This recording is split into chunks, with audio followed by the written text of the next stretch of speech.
Buenas tardes. Mi nombre es Guido Arnoldo Rodríguez Torrente. Soy ingeniero de sistemas con especialización en gerencia informática. Hoy quisiera tocar el tema de qué debemos enseñar y por ende qué debemos evaluar. Quisiera comenzar por recordar que uno de los aspectos al que menos atención se le prestan ciertos modelos educativos es el relacionado con determinar e identificar aquellos factores puntuales como qué es lo que se debe enseñar y qué es lo que se debe evaluar. Las experiencias durante el tiempo en que he sido tanto estudiante como docente han terminado por convencerme de que si estos factores se analizaran fría y objetivamente, dicho análisis nos tendría que llevar irremediablemente a un cambio de fondo en los currículos que se han venido aplicando a través de los años en los diferentes niveles educativos. Los modelos que hemos venido utilizando nos han acostumbrado a evaluar el nivel de enseñanza más que el nivel de aprendizaje. Observamos la cantidad de conocimientos transmitidos y dejamos de lado la revisión de la profundidad de los mismos. En una palabra, damos más importancia a la cantidad que a la calidad.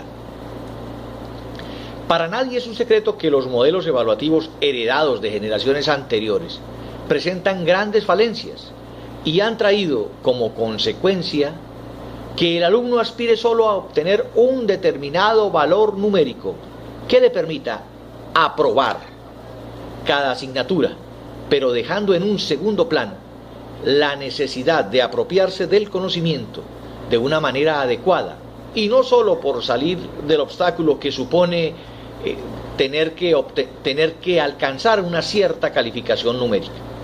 Es muy frecuente en nuestro medio ver cómo nuestros alumnos estudian para pasar la materia, inmediatez en la adquisición del conocimiento, pero sin profundidad alguna en el mismo, situación que conlleva a que en un lapso de tiempo muy breve lo estudiado ya no se recuerde con la suficiente claridad.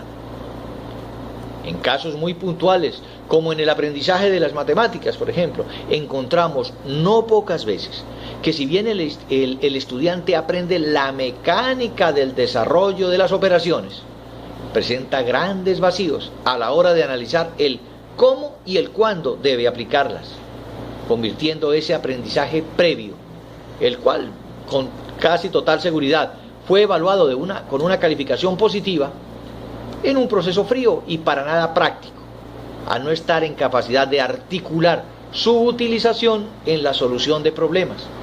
Y es aquí donde entramos en el campo de la metacognición, al establecer un vínculo directo entre lo que el estudiante sabe y las actividades que está en capacidad de desarrollar con ese conocimiento para solucionar un problema determinado. Menciona Piaget que el desarrollo progresivo y constructivo de la inteligencia del niño no es biológico ni hereditario, sino que por el contrario es algo interno, que no obedece a ningún plan preconcebido, pero que estimula la innovación basándose en los avances previos alcanzados, y plantea igualmente el hecho de que los estímulos externos activan el deseo de aprender, generando lo que se ha llamado un conflicto cognitivo, que lleva a un cierto desequilibrio, motivando al estudiante a activar una serie de procesos que terminan por hacerlo recuperar el equilibrio perdido. Muchos de los docentes se han limitado a ser transmisores de información.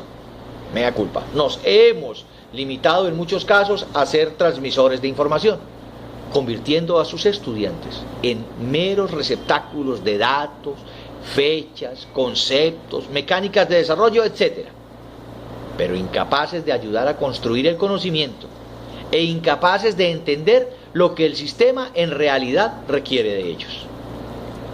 Igualmente, si nuestro sistema de enseñanza se centra en la experiencia, debemos tener la suficiente capacidad de discernimiento para darnos cuenta de que no todas las experiencias son verdaderas ni positivas, lo que las convierte en muchos casos en antieducativas, y por tanto no todas son dignas de ser tenidas en cuenta, al no aportar nada bueno al proceso de enseñanza-aprendizaje.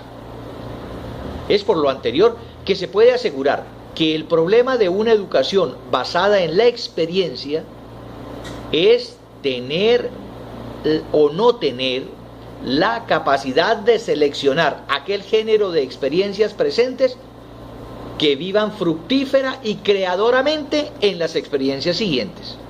Dicho en otras palabras, toda experiencia debe preparar a un individuo para posteriores experiencias de una calidad más profunda.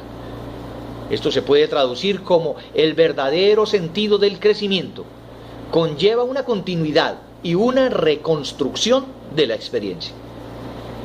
De acuerdo con lo planteado, se considera un craso error pensar que una nueva adquisición de cierto cúmulo de conocimientos de aritmética, física, química y otra gran cantidad de materias que se transmiten al estudiante deben estudiarse por el solo hecho de que podrían llegar a ser útiles en algún momento dado del futuro.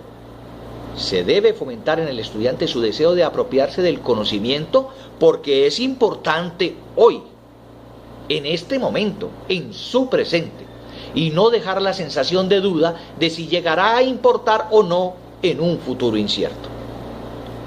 En la tarea titánica a que se ve abocado el docente, a que nos vemos abocados los docentes del siglo XXI, debemos plantearnos estrategias, como las defendidas por algunos pedagogos e investigadores, como podría ser el plantear al estudiante problemas reales, para motivarlos a que busquen soluciones reales. Fomentar en el estudiante igualmente la observación del desarrollo de esas soluciones a ciertos problemas por parte de otros compañeros, fomentando el trabajo en equipo, fomentando la observación, fomentando la crítica constructiva, fomentando la discusión de posibles soluciones de manera proactiva. Debemos igualmente incentivar la autorregulación. Debemos convertirnos en pioneros motivacionales. Y acá debemos recordar que la motivación es factor y principio de la pedagogía tradicional. Y cada día está más vigente este concepto. Debemos convertirnos en motivadores de nuestros alumnos. Nuestro encargo social, el futuro de nuestras respectivas patrias, está en nuestras manos. Tenemos que motivarlos a ser gente de bien, gente productiva, gente capaz. Bueno, creo que si analizamos qué debemos enseñar, ahora analicemos cómo debemos evaluar. Considero, desde un punto de vista muy personal, que evaluar con un frío número, sin incentivar la necesidad de aprender, está convirtiendo a nuestro estudiante, a nuestro alumno, a nuestro encargo social, en un receptáculo frío, que va muy seguramente a estudiar por pasar, no va a estudiar para aprender. Y esa es la tarea en la que nosotros debemos tener muchísimo cuidado. Salgámonos un poquito de los esquemas. Analicemos que estamos viviendo una época en la que el futuro se está construyendo.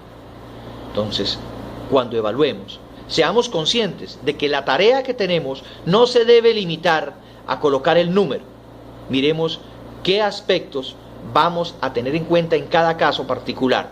Miremos qué situación rodea la capacidad o incapacidad de un alumno para apropiarse del conocimiento antes de colocar aquel frío número, que en muchos casos genera dolor y genera rechazo al deseo de estudiar. Gracias.